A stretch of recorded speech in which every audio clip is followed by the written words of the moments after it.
Berapa jam bro? 5 jam. Habis nak turun tembus 50 niha.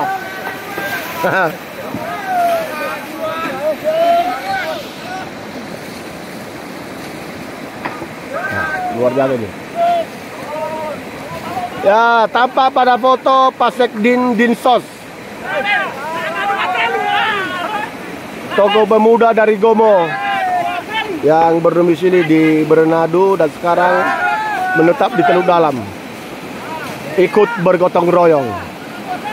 Itulah semangat kami, dan hanya itu yang kami lakukan.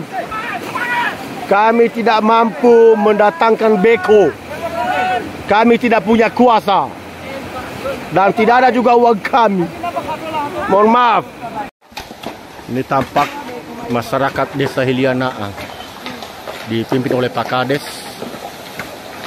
dan didukung oleh siswa-siswi SMK 1 Bernado, SMA 2 Gomo, dan para tokoh masyarakat dari Bernado. Ini Pak Devi ini pemain Hilianaa, yang pakai topi, pemain hala bawah.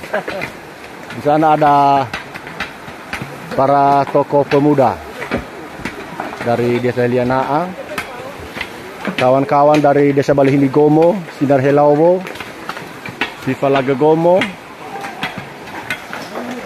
melakukan gotong royong bersama, membuka akses saluran air, menghindari longsor.